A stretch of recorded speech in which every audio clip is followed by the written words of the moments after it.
Hi, this is Conrad Zimmerman of FistShark Marketing, once again reminding you that you can help support this show in a very meaningful, which is to say, financial way. Go check out patreon.com/FistShark or click the big Patreon button at fistshark.com for more details on how you can help. And thanks for listening.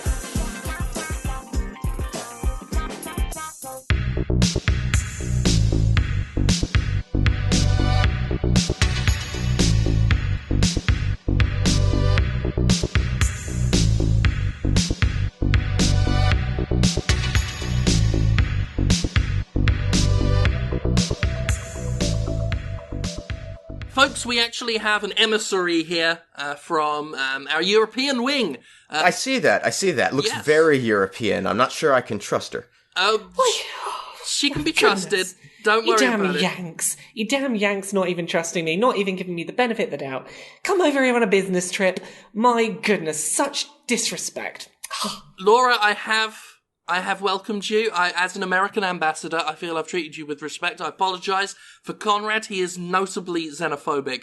But that's part of why we like him on the team, because he has a very discerning eye. He doesn't let shoddy products through our doors because he considers everything from outside of America shoddy.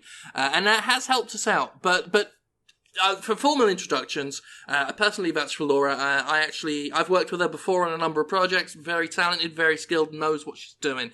She comes from us from the European wing. She's from FistShark Marketing. Indeed, FistShark, we are just as good as you lot, even if we never get any of the reputation that you will lot have. Don't know why you get all the press. We do amazing, awesome stuff too. But, I am here today. I need your help. I've got one of your American people, for some reason went through our European branch. No idea how we ended up with him, but goodness, he's here, we weren't going to turn down the work. I've got Gerard Way with me. You might know him, he's from that My Chemical Romance band, half a decade ago, all the angsty teens were listening to them, and they're here, and he's with us. He's doing his new music. I have no idea what the bloody hell to do with him. Where do I even start? He used to do angsty stuff. We could market that. There's always angsty teenagers who want angsty stuff. He's come to me with his new album. It's a load of songs about fucking butts. What do I do with... Yeah, butts. When you say that, is it when you said fucking butts, is it all about, anal sex, or do you mean just butts and you use the fucking as a pejorative? It's not entirely a pejorative, it's not entirely a descriptor, it's a bit of both. Okay. Some of the songs are about homosexual sex, yes. Most of them are about how he has buttocks. And that is it, Interesting. You take one of his angsty songs and he's not even written a new song, it's just... Butts carry on, butts carry on. He's just putting butts into his songs, and I don't know what the fuck I'm going to do with it. He's taking his old songs, he's putting butts into them.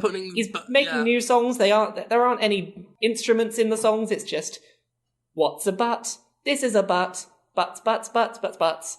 What do I fucking do with that? That's a waste of recording studio time. Exactly. Well, I mean, and he's doing the same stuff, the sort of angry... new metal-ish rock. Because Butts as a content, very successful in hip-hop. Mm-hmm. Absolutely. There are other avenues that you can take Butts. Has Gerard Way even sang about the size of the butts and his honesty in relation to confessing his admiration for said large he hasn't even touched on topics like, I could market it if he was talking about how attracted snakes were to the size of his buns. If he did that, I'd have something to work with. This is like, I am so furious, there's a butt in front of me. How does anyone get that angry about butts? No one's going to be able to relate to that. Yeah, I'm seeing no context for the... I need an ass framed in song, and he's not doing that. I feel like there is somewhere where we could maybe find some kind of middle ground with him, but I'm just not seeing it, because he's adamant. These are the songs that are in his heart right now, These are the emotional notes he really wants to get out. Mm-hmm. He wants to talk about butts. He has a lot to say about them, and he refuses to sing about anything else. But he also won't stop being angry, and I don't know how to find a compromise between I want to sing angry songs and I want to sing about butts. Yeah, and let's face it, butts give us very little reason to be angry. I find them fascinating in a number of ways. And I'm kind of offended at the idea that he'd bring that out. I really think that would be... It would upset a large amount of his user base, who I imagine love arseholes. Yeah, and that's not the kind of stuff that we want attached to us at FistShark UK, at FistShark Q, at the European FistShark. We don't need that kind of negative press of, yeah, they associate themselves with musicians who don't like butts very much. And on that count, I do apologise that you folks at FistShark are actually having to deal with Gerard Way. That is my fault, because he was working with the American wing, and I did pull a bag of flies over his head. Okay. I thought it would be funny. I had a big plastic bag full of flies, and I yanked it over his head quickly. I mean, many of the flies escaped. Some of them got in my mouth, but it was worth it for the joke. He didn't get the joke. He's not got a sense of humour. Well, having worked with him for a while now, I can see why you'd think that would make him laugh. I can also see how that didn't go well. You know, he's American. There's a bit of a language barrier going on. He's got all these... He throws in these words about Heller and social medias and whatever he talks about. And social media? What the hell is that? I don't know. He wants to be posting pictures of his butt on Twitter, and I'm like, I don't think that's a good idea with your predominantly teenage user base. That's going to get you in trouble. I don't know what to do with him. I need help. What do I do with this man? Have you tried pulling a bag of flies over his head? No, that didn't... Sorry. No. For some reason, I keep forgetting that doesn't work. I've not tried, but you never know. You know what might work from that? If I pull a bag of flies over his head, he might go bugger off to FistShark Australia, and then he's there properly. Oh, those Jesus. fuckers. Those Oh, fuckers. God, yeah. I was so happy we shipped Dustin Diamond off to them before he got convicted. Bunch of savages. Just... they have no dignity whatsoever. Okay. Conrad, rein in the xenophobia. Well, they are We know basically what the you get. trash dump. You know, the junk pile, the people we don't want to hand off. We give to them. Yeah, I mean... They're the criminals of the marketing world. Let's just be honest. It is a nation built by people that a colonial government decided weren't worth having in their society. And it was easier to push them off somewhere else. As someone from Britain, I am very much up for the idea of pushing someone that I don't want over to another country on the other side of the globe. I am fully on board with that as someone from Britain. That is fine with me, but I can't help but think that, there is something here. There is a market for angsty teenagers to listen to their new metal, I'm angry about stuff. There is a market for people who like butts. How do we combine anger and butts? Like, what is the missing ingredient? Maybe what we need is a tempering element here. Some cool water to put in Gerard's boiling stew.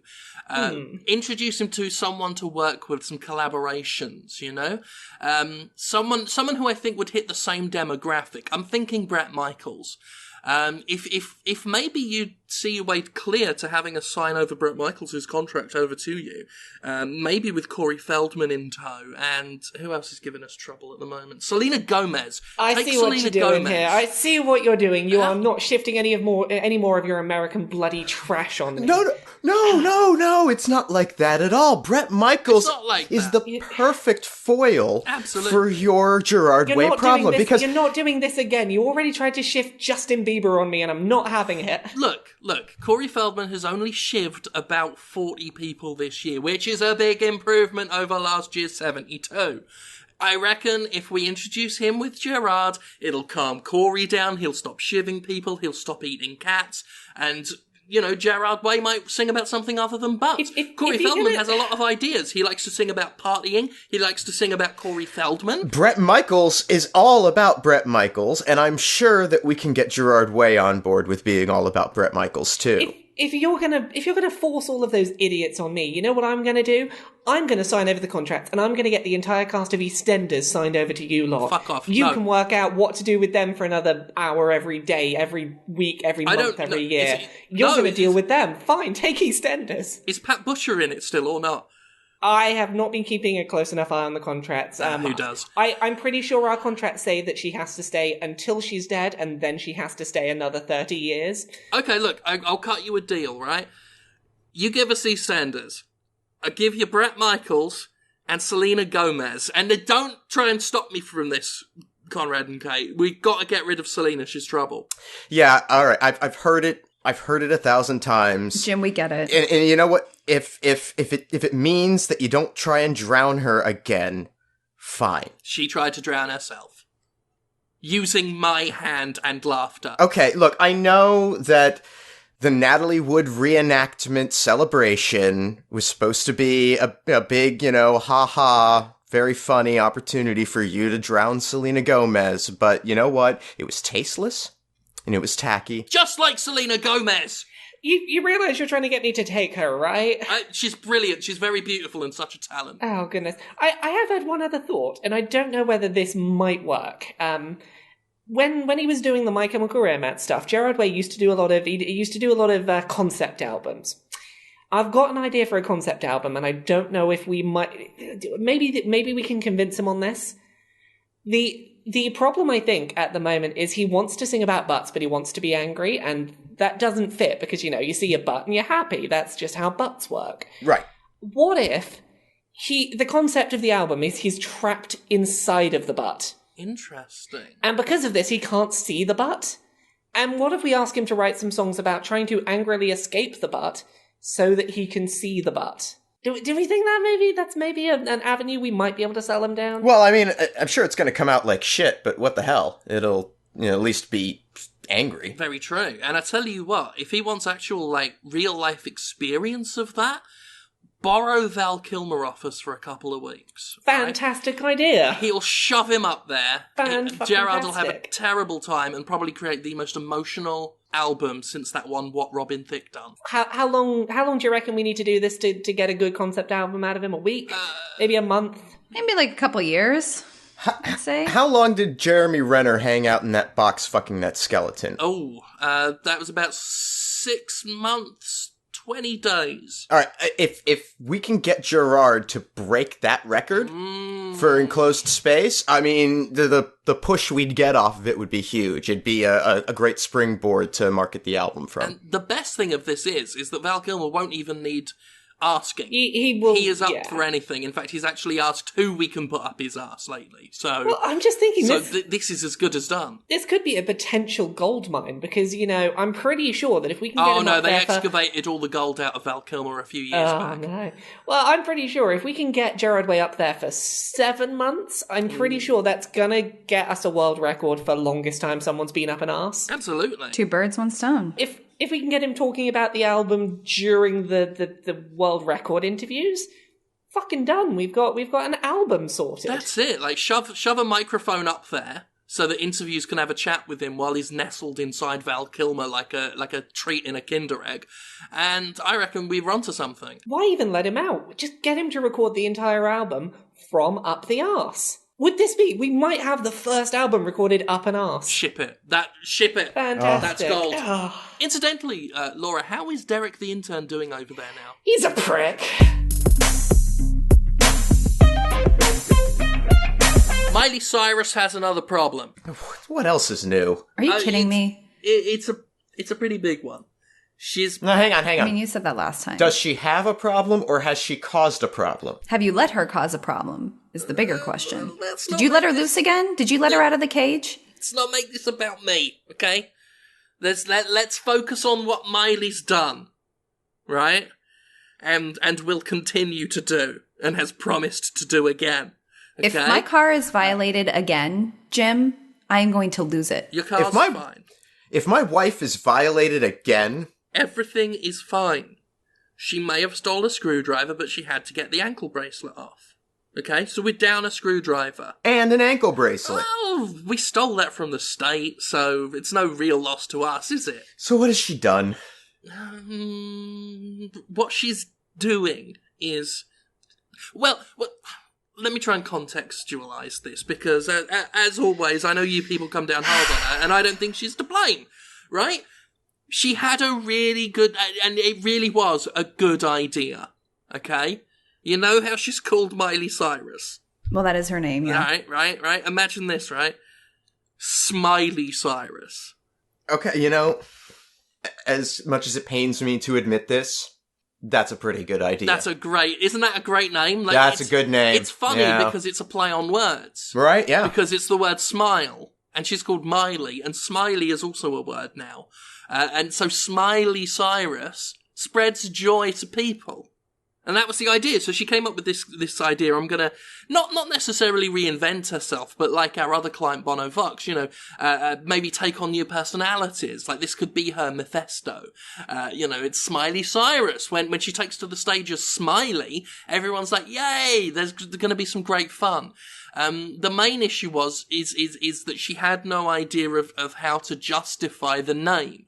Like she had the name, but she didn't have the concept, and so she enacted the concept. So she's going back to her Disney roots here. I mean, she was, Hannah Montana, the uplifting pop princess, and turned bad girl. Back to what's happening here? I never watched Hannah Montana, but was she a serial killer? No. No, she was a normal girl by day who was secretly a pop sensation. Okay, well, she's gone a bit back to her Disney roots then, because she's a normal girl by day and does do secret things by night.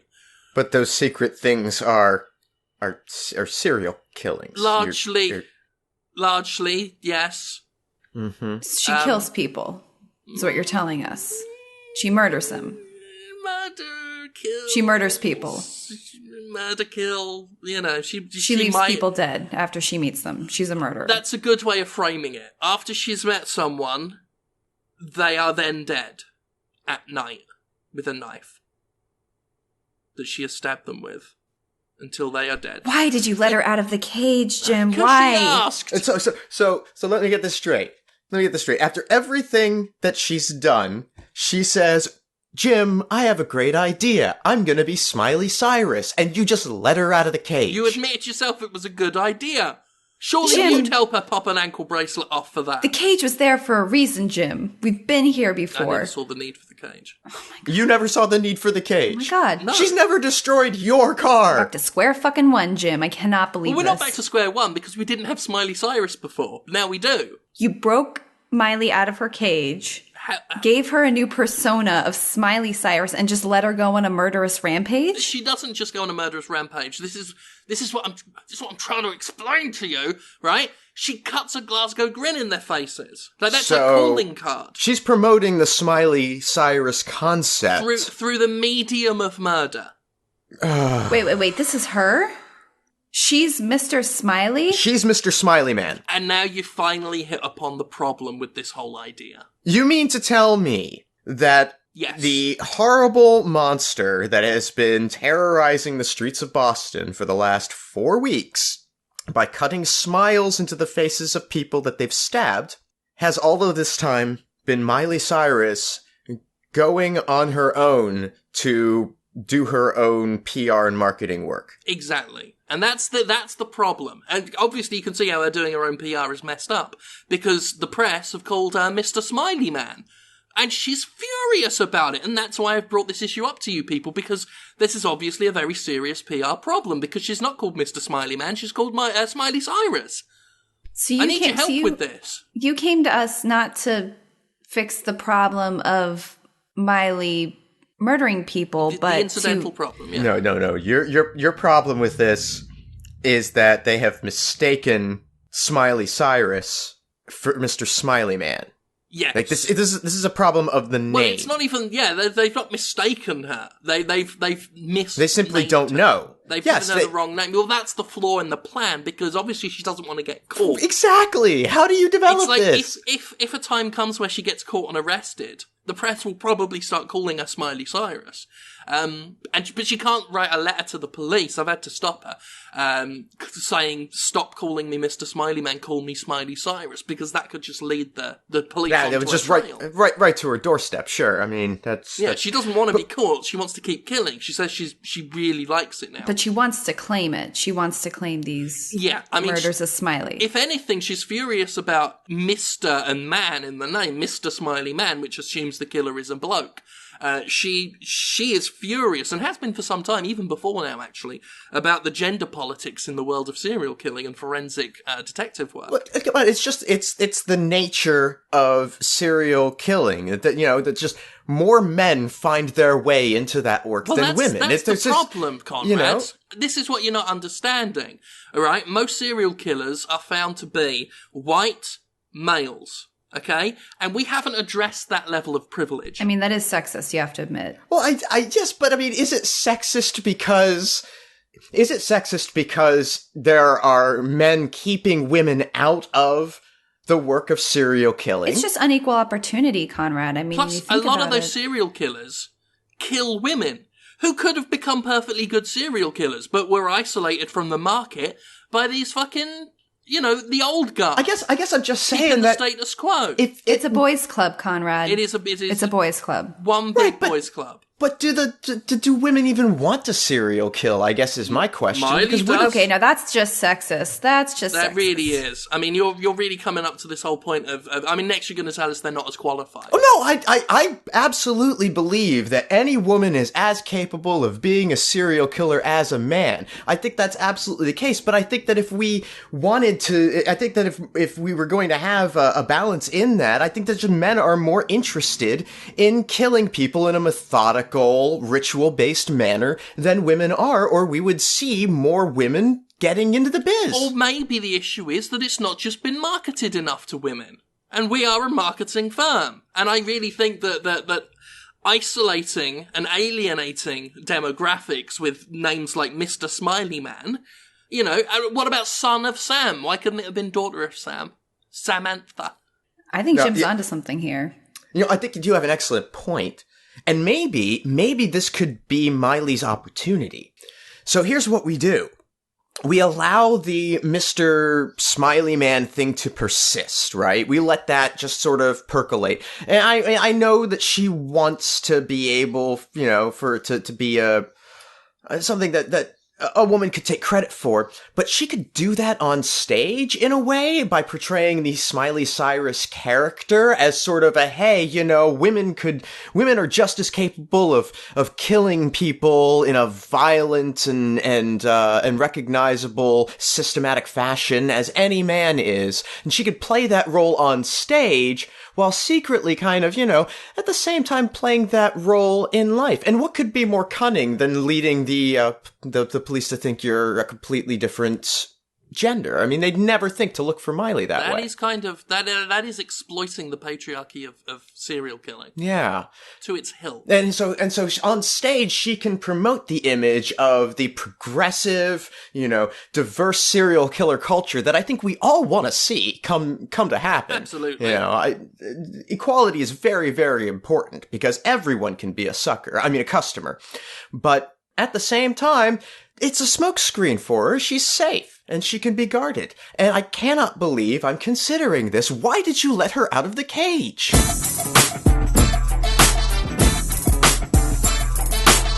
So, gentlemen, I have a very exciting prospect for a show. We have been approached by the producers of Survivor and the series The Bachelor/Bachelorette. I love me some Mark Burnett.